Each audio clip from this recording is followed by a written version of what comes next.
Aujourd'hui, nous allons voir comment ajouter des éléments à partager dans un groupe résidentiel. Donc, en effet, comme vous devez le savoir maintenant, vous n'avez la possibilité, donc, par défaut, que de partager vos bibliothèques, donc que ce soit la bibliothèque d'images, de musique, etc., dans un groupe résidentiel. Donc, pour commencer, nous allons voir comment modifier les divers éléments que vous souhaitez partager, puis nous verrons, donc, par la suite, comment ajouter des éléments à partager qui ne se trouvent pas forcément dans les bibliothèques. Donc, tout d'abord, nous allons nous rendre dans le panneau de configuration comme ceci, puis dans la catégorie réseau et internet, puis sur groupe résidentiel. Donc, dans cette première partie-là, vous allez choisir les diverses bibliothèques que vous souhaitez partager dans ce groupe résidentiel. Donc, vous voyez ici, vous partagez par exemple les images, la musique et les vidéos. Et vous ne partagez pas les documents et l'imprimante. Si vous souhaitez donc apporter des modifications, donc par exemple ne plus partager la musique, vous décochez musique. Et si vous souhaitez par exemple commencer à partager votre bibliothèque de documents, vous cochez ici documents. Et pour appliquer vos changements, vous n'avez juste qu'à cliquer ici sur enregistrer les modifications.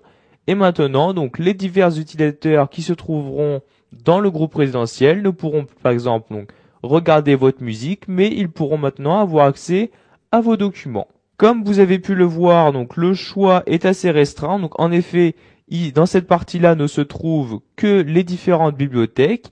Si vous souhaitez par exemple ajouter un élément du bureau ou un autre élément qui ne se trouve pas dans la bibliothèque, vous ne pourrez pas passer par cette méthode-ci. Donc c'est ce que nous allons voir maintenant dans la suite de cette vidéo formation-là. Donc pour commencer, je vais fermer cette fenêtre-ci. Et nous allons par exemple voir comment partager ces dossiers-là. Donc pour cela, vous n'avez juste qu'à faire un clic droit dessus et vous rendez ici sur Partager avec.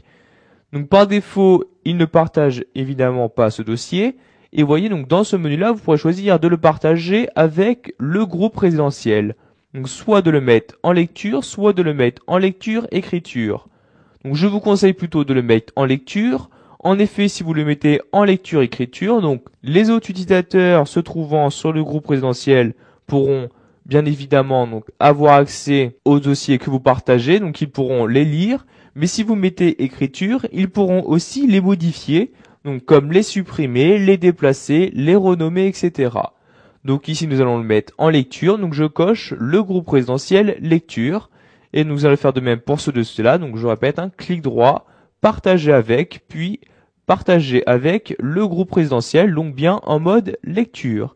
Et maintenant, donc, dans la fenêtre du groupe résidentiel sur les autres ordinateurs, quand les autres ordinateurs donc accéderont aux divers documents que vous partagez, ils verront en plus apparaître ces dossiers-là et ils pourront donc avoir accès aux divers éléments qui se trouvent à l'intérieur de ce dossier.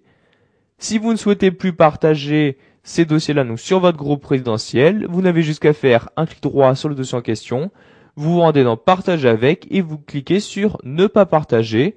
Donc nous allons faire de même pour le dossier travail, donc Partager avec et je clique sur Ne pas partager. Et maintenant, ces dossiers-là ne seront plus partagés dans le groupe résidentiel. Voilà, nous avons vu dans cette vidéo formation comment modifier les divers éléments que vous allez partager. Donc vous savez donc maintenant comment choisir de partager les diverses bibliothèques de votre système, mais aussi qu'il est possible de partager les éléments qui ne se trouvent pas forcément dans votre bibliothèque. Donc par exemple,